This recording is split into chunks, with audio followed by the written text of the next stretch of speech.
We're back here at Birmingham View, and we are going green because we're talking about water. Water that you drink, water that you use to cook with, water that you recreate in if you're a canoer or you're a swimmer. Somebody's looking out for that water and making sure it's clean and it's healthy for you to drink and it's healthy for you to get in. And so we have someone here. The first time we've got a real green person, I guess if you want to call it that, here in Birmingham View studio to talk about why it's important to keep our rivers clean. So we have Mr. Charlie Scribner, who is the executive director of the Black Warrior Riverkeeper.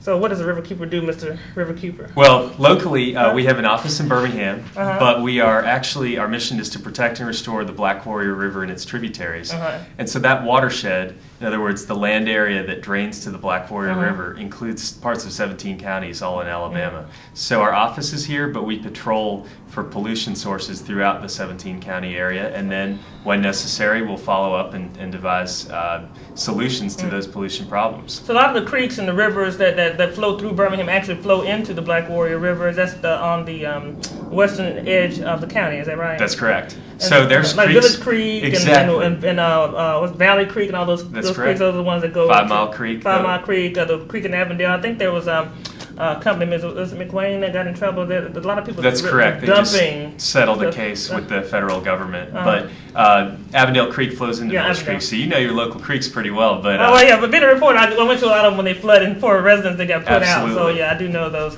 And Village Creek in particular was a big problem. And Village Creek used to be Birmingham's original drinking water supply, really? But it became too polluted for that use. And I think that people that don't learn from history are doomed to repeat it. So we're trying to protect the current drinking water supplies. For example, downtown Birmingham gets a lot of its water from the Black Warrior watershed. But we're also protecting the river and its tributaries, like you said, for recreation and for the wildlife habitat. Alabama is blessed with being #1 in freshwater biodiversity in America, which means we've got more species of snails, mussels, fish, turtles. Our former mayor used to talk about that all the time. About, we're the best kept secret. We got more species of turtles and all those kinds of things. This is because those waterways are clean. That's correct. We're not just #1 in football. So.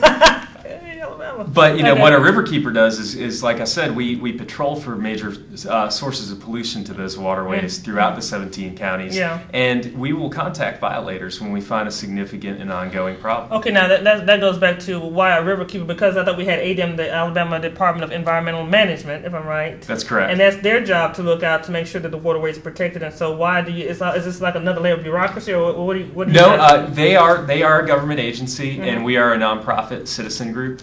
And essentially, it is their job to enforce environmental laws. Unfortunately, we've found time and time again that they have been neglectful in their enforcement role. So how do you know that?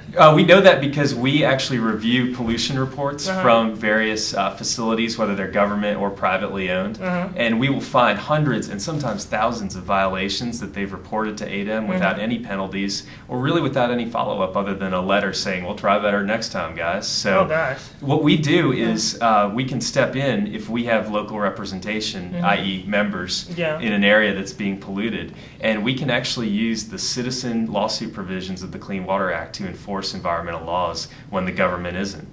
So then what constitutes a violation? Well, there are a number of different permits that different facilities receive that outline how much of a given pollutant they're allowed to discharge on a monthly or daily basis. Okay, so we're talking about sewage, we're talking about grease, we're talking about, what are we talking about? It depends on the facility, but yes, all of the above and others. Heavy metals. A coal mine we'd be looking at, heavy metals like iron and manganese. A sewage treatment plant, obviously, we'd be looking for, we don't need to get into details. Please don't.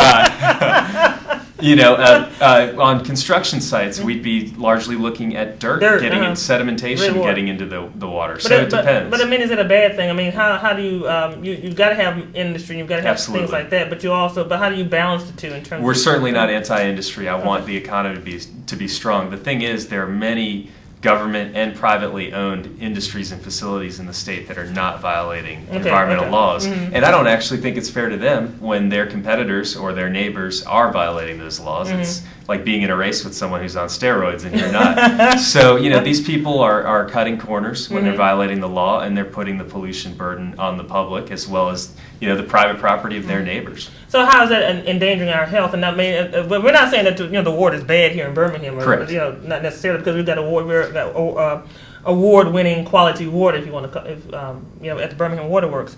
But what is it specifically that you do? I guess do people live along these rivers, or is it? They do.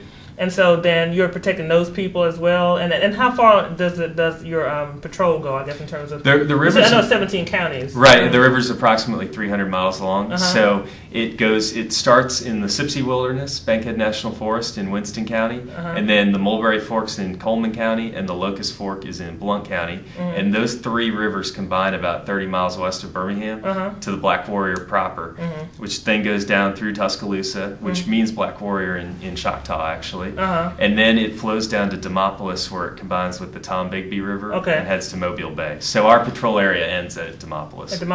And so you brought something with you to show us kind of what this nasty stuff looks like. Absolutely. I brought a pollution sample, and this kind of illustrates part of what we do. We actually employ a full-time staff riverkeeper named Nelson Brook, and his title is Riverkeeper. And so he goes out in our patrol boat as well as our patrol canoe, and sometimes on foot, and collects samples like this, and we bring it to a laboratory.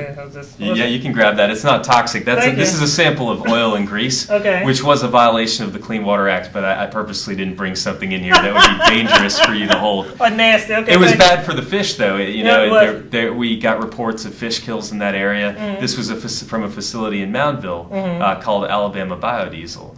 And we're not anti-industry, and we're certainly not anti-green industry. They were creating an alternative fuel. The problem was they hadn't even applied for a permit with ADEM to discharge anything, and they were already discharging the byproducts of their operations, in other words, oil and grease, right into the river. And we've got members around Moundville. Also, it's a famous archaeological park that thousands of people visit every year. And people were calling us up saying, we're seeing oil on the river, we're seeing grease.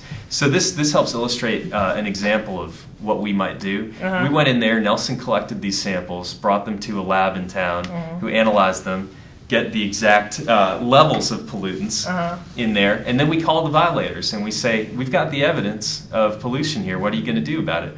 About half the time, a violator will bring us to the table and talk about how they're fixing the problem, and we're happy that way because we don't profit off our litigation anyway. You do bring lawsuits. We do, but we're a nonprofit organization, so at the end of the day, we're just trying to protect the river. If a lawsuit's necessary in order to do that, then that's what we'll pursue. So you got a lot of friends, huh?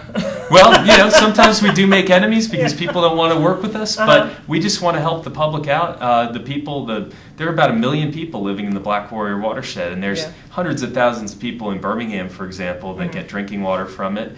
People out there recreating on it, and we don't apologize for helping them out. So you talked about where did this organization come from in terms of its origin originally, and how did you come to Birmingham? Good question. The reason why there's a Riverkeeper in Birmingham is kind of a long story, but I'll make it short. Thank you. Back in the 1960s, the Hudson River was terribly polluted by just about any industry you could name. And that's the Hudson River in New York State.